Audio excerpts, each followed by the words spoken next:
उत्तर प्रदेश के संभल से दिल को दहलाने वाली एक खबर सामने आई है। अब तमाम लोगों को ये खबर मालूम चल गई होगी कि किस तरह से उत्तर प्रदेश के संभल में एक जामा मस्जिद है। उस मस्जिद को लेकर के आज से कुछ दिन पहले ही उस मस्जिद को लेकर के एक याचिका जो है, एक एडवोकेट जिनका नाम विष्णु जैन है, उनके द्वारा जो है याचिका दर्ज की गई अदालत में। और अदालत ने बगैर किसी देरी के, जिस अदालत ने न जाने कितने ही केसेस को पेंडिंग में रखा हुआ है, उसने फ़ौरन इस पूरे मामले पर सुनवाई की और सुनवाई के बाद ये फैसला कर दिया कि ये दावा किया जा रहा है याचिकाकर्ता के द्वारा कि ये मस्जिद जो है वो एक हरिहर मंदिर है। सन 1529 के आसपास जो है वो बाबर ने इस मंदिर को तोड़ करके यहाँ पर मस्जिद का निर्माण किया और अब हम चाहते हैं कि वहाँ पर फिर से मंदिर को निर्माण किया जाए। वैसे तो संविधान की बात करें तो संविधान का वर्शिप एक्ट 1991 ये बात साफ तौर पर बताता है कि जो भी स्ट्रक्चर 1947 15 अगस्त को मौजूद रहा होगा वो उसके बाद से उसी स्ट्रक्चर के नाम से जाना जाएगा। मतलब साफ है कि अगर 15 अगस्त 1947 के दिन कोई स्ट्रक्चर मंदिर है तो वो उसके बाद मंदिर ही रहेगा, भले उसका इतिहास ये रहा हो कि वो 5 साल पहले, आज़ादी से 5 साल पहले या 500 साल पहले, अगर भले वो मस्जिद रहा हो वो बाद में मंदिर ही रहेगी। उसी तरह सेम चीज़ आप मस्जिद के लिए भी ले लीजिए। जैसे बाबरी का मामला था, बाबरी मस्जिद का मामला था, उसमें भी वर्शिप एक्ट को पूरी तरीके से इग्नोर किया गया और वर्शिप एक्ट को कहा सकता है नज़र से हटा करके अदालत ने फैसला सुनाया। और वो तो खैर आपने देखा था कि खुद जज साहब ने ये बात कही थी कि हमने आस्था की बुनियाद पर ये फैसला सुनाया कि हमें जो है वो लगा कि ये फैसला सही होगा। हमने आस्था की बुनियाद पर फैसला सुनाते हुए, क्योंकि हमें तो कोई प्रूफ मिला नहीं, ऐसे कोई सबूत नहीं मिले जिससे ये साबित हो सके, एएसआई के सर्वे से कोई ऐसा सबूत नहीं मिला जिससे ये साबित हो कि यहाँ पर मंदिर थी। लेकिन इसके बावजूद वो फैसला हिंदू पक्ष को दिया गया। अब उस एक फैसले की वजह से देश में हर रोज कहीं न कहीं पर ये खबर सामने आती है कि अब लोग कह रहे हैं कि ये मस्जिद फलाना मस्जिद मंदिर है तो फलाना मज़ार मस्जिद है, फलाना मस्जिद जो है वो मंदिर है, फलाना दरगाह जो है वो मंदिर है, फलाना जो है मस्जिद मंदिर है। तो अलग-अलग इमारत के बारे में, कभी कोई मदरसे के बारे में कोई कुछ कह देता है, तो कभी किसी दरगाह के बारे में कह देता है, कभी किसी खानकाह के बारे में कह देता है, कभी अलग-अलग मज़ारात के बारे में ये बात कहती जाती है कि ऐसा है कि ये भाई मंदिर है, और ये दावा बार-बार किया जाता है।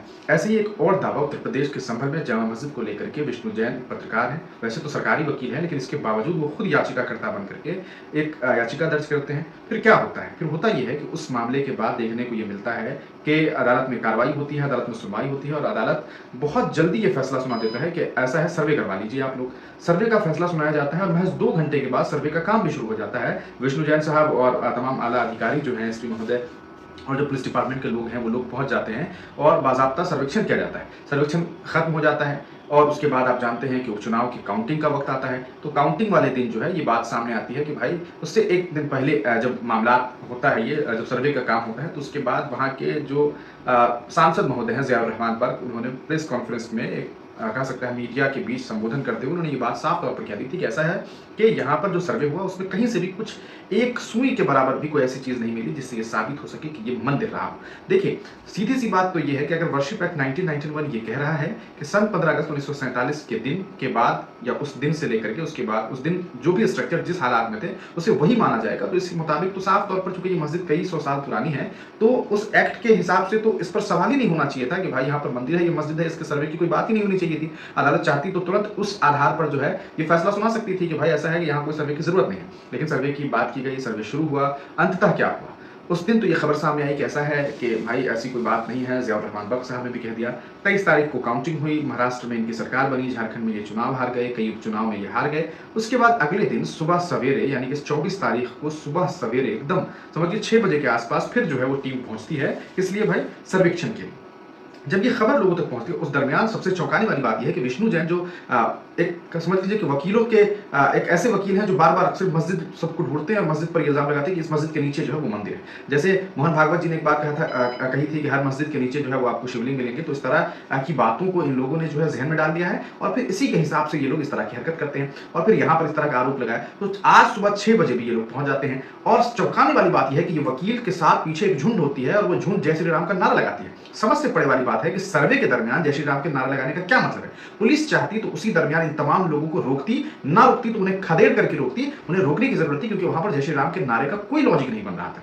तब जब ये सब कुछ शुरू होता है तो मुस्लिम समुदाय के लोग भी वहां पहुंचते हैं और वो प्रोटेस्ट करने लग जाते हैं, वो विरोध करते हैं कि भाई किस चीज का सर्वेक्षण आप कर रहे हैं, क्यों आप हमारी मस्जिदों पर, हमारे कहा सकता है खानकाहों पर, हमारी दरगाहों पर इस तरह से बदनजरी रखे हुए हैं। अभी ये सब कुछ शुरू ही हुआ था कि खबर ये सामने आ गई कि प्रशासन ने जो है उन लोगों को रोकने की कोशिश की और फिर एक खबर ये निकल करके आई कि पत्थरबाजी हुई है। पत्थरबाजी के बाद प्रशासन का ये कहना है कि भाई हमने रोकने की कोशिश की, हमने टीयर गैस का इस्तेमाल किया, हमने अलग अलग चीज़ों का इस्तेमाल किया, हमने जो है वो कह सकता है तमाम कोशिशें की और बाद में हमारे तरफ से जो है बचाव में जो है वो गोली चलाई गई और इस दरमियान 3 से 4 मुस्लिम नौजवानों की मौत हो गई। आपको क्या लगता है कि क्या ये 3 से 4 नौजवान मुसलमान जो है वो ऐसे ही बस गलती से, धोखे से मारा गया है? मतलब इतने बड़े लोकतांत्रिक मुल्क में जहां पर इस तरह की न जाने कितनी ही घटनाएं पहले हो चुकी है और उनके इतिहास को यहाँ के लोग जान रहे हैं, समझ रहे हैं, उसके बाद कितनी आसानी से ये बात कह दी जाती है। आप व्यक्ति को मार कैसे सकते हैं? किसी इंसान को मारने का हक किसने दे दिया है? और प्रशासन जिस तरह से पिछले कुछ दिनों से जो है बयानात देती आ रही है, उससे तो ये बात साफ समझ में आती है कि भाई इनके ऊपर भी कुछ ना कुछ प्रेशर होता है, तभी जाकर के इस तरह का काम करते हैं। और अब चूंकि 4 नौजवान जो है उसकी मौत हो गई है, कई वाहन जला दिए गए हैं, कई गाड़ियां समझिए फूंक दी गई है, तो इसके पीछे वजह क्या होगी? क्या वाकई मुसलमानों ने सिर्फ पत्थर चला दिया इस वजह से? आप गोली चला देंगे? अगर चला भी दिया पत्थर तो आप गोली चला देंगे और आप गोली से मार देंगे? ये मतलब आप सोच करके देखिए कि ये किस तरह का सिस्टम बनता आ रहा है कि पत्थर चलाया, आप गोली चलाएंगे और मार देंगे। अदालत किस लिए है? आप गिरफ्तार कर लेते उन लोगों को, आपके हाथ में तो बल होता है, आप चाहते तो इतना पानी का बौछार कर देते कि तमाम लोग जहां थे वहीं रह जाते, वहां से दूर भाग जाते, लेकिन गोली चलाई गई है। अब इस पूरे घटना के बाद आप क्या सोच रहे हैं कि क्यों आपको लगता है कि ये जो मामला है, आप क्या लगता है कि क्या वाकईतन ये बचाव में गोली चलाई गई और इस वजह से 4 नौजवान की मौत हो गई? जरा सोच करके देखिए कि जिनके बच्चे खोए हैं, जिन्होंने अपने बच्चों को खोया है, किस दर्द और पीड़ा में वो होंगे। तो ये पूरा मामला है भाई संभल का।